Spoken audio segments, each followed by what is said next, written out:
Welcome to China Biz Talk by Baiguan Radio. This is Robert Wu.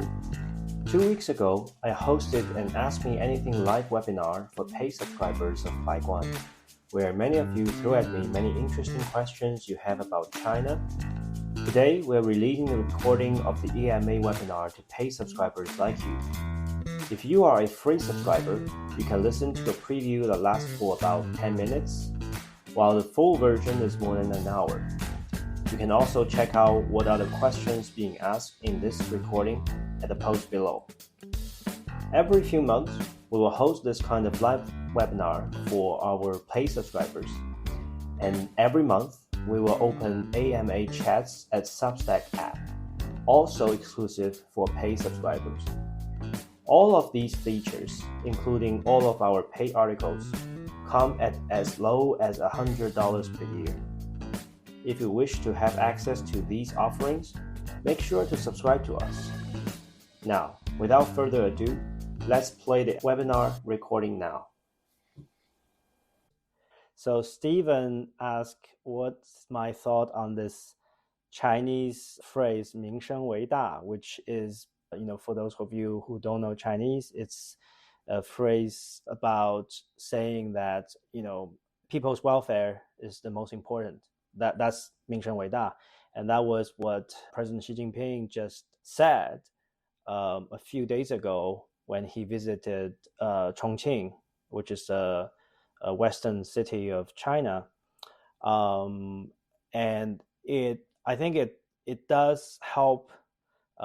It is perceived by many people, especially the market participants, as a clear sign that Xi was kind of pivoting away from the idea that I don't think it's true though, but many people perceive Xi as this anti-growth, pro, production, pro, more like, let's save on what we have and let's invest all our resources into building this, gigantic, advanced, technologically advanced state kind of thing. That was at least the market perception of it.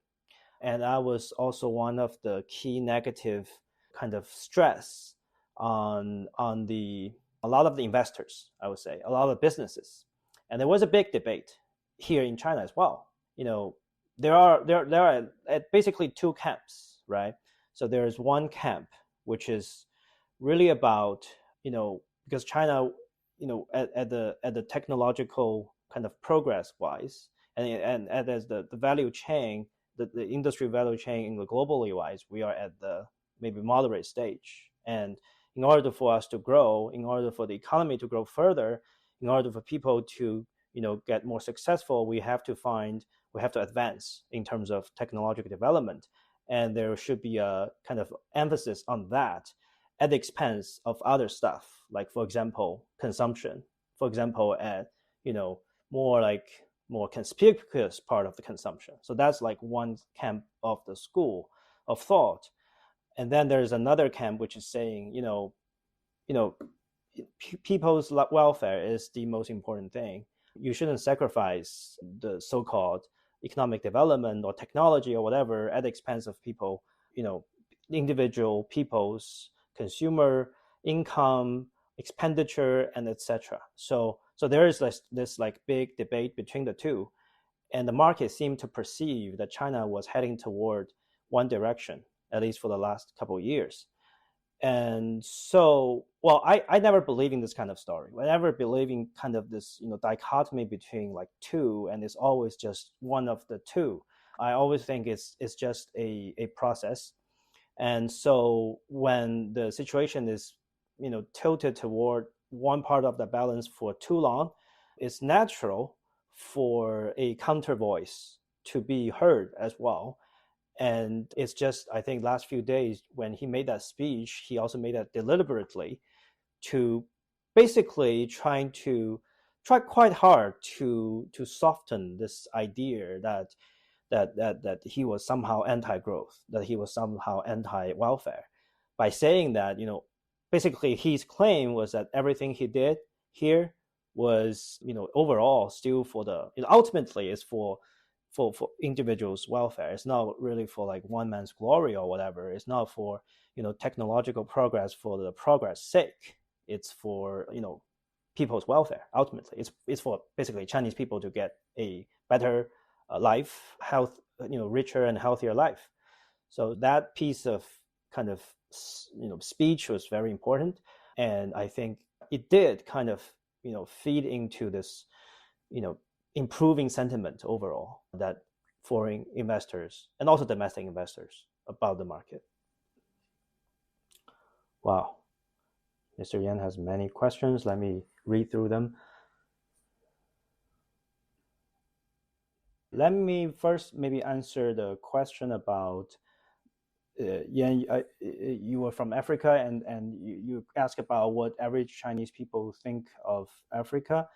To be honest, I cannot speak for all the people, but I noticed that there has been, the last couple of years, the big trend in China is about going global, which means, we have had so much production capacity, and the domestic consumption market is actually not big enough to satisfy. I mean, to consume the capacity we have. So there's been a lot of talk about the domestic industry has been over competitive. Everyone is killing each other at really low prices and really low profits. Every industry that I know, almost all of the industry have been too competitive. Nobody is feeling happy. Then there's also this big trend of people going out, Chinese people en masse going out, either through individual choices or through company choices. It's not just exporting, but also it's about people going out, setting up and be based outside of China. And in those talks, Africa is definitely one of the key destinations for many people. I personally had a friend who started businesses, a Chinese friend who went to Nigeria to start the ride-hailing business. But that was a few years even before. I mean, it was before COVID, and he kind of stopped that business during, when COVID happened. So he went back. But that was like a few years ago, and it was like, I think it's starting of a trend.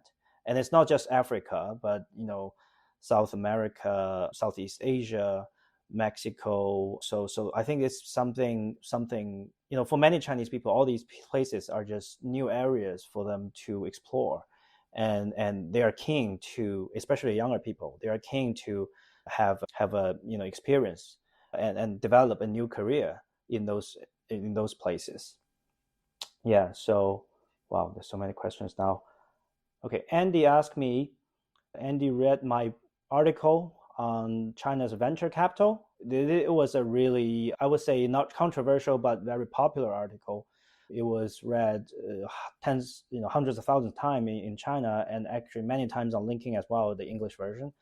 So that was on the venture capital market, which my view of venture capital in China hasn't changed a bit. My main thesis was, so maybe to say it's dying is a little bit exaggerated, but because it's not going to like die completely, like gone forever. It's not what I'm saying. What I'm saying is the way that it was used to be, the venture capital, as we understand in China, was gone. That part is gone. Maybe in the future we'll have some new kind of venture capital, but now there was none.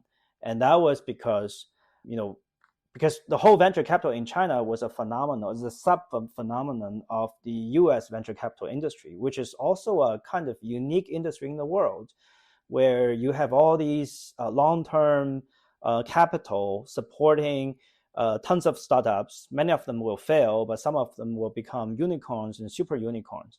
And China's venture capital for the last 2 decades was just a sub-segment of that phenomenon, because the rise of venture capital in the US coincided with the rise of Chinese economy, the urbanization, the development of internet in China. So that was coinciding with each other. But now I think in the near future, I'm not going to see a more US, venture capital coming to China. I think inherently that's because the funding for the venture capital, US in the US venture capital fund, the fundings, basically it's hard for those venture capitalists to convince the US, funding, like the, college endowments, pension funds, insurance companies, convince them to put money in China for, say, 10 years at least. That's like usual cycle for a venture capital to be invested and to be exited through whatever means, IPO or whatever. I think there's still substantial, anxiety about the safety and security of the capital, of the US capital at least, in China, right? So there was always the big elephant in the room, right? About the Taiwan, about, power succession and all that. And so, and then there's this ongoing, rising tension between the two, and it's structurally unavoidable. So again, if putting your shoes of a, say, Harvard endowment fund, and someone comes here and say, there are great companies in China, invest with me for 10 years, 20 years there. I think it takes a particular kind of courage and also a particular, keen understanding of the China market for them to actually do that. So my stand doesn't change. So for the US capital to invest in VC in China, that kind of thing will be gone for a foreseeable future, at least I think for the remainder of my career even. So that doesn't change.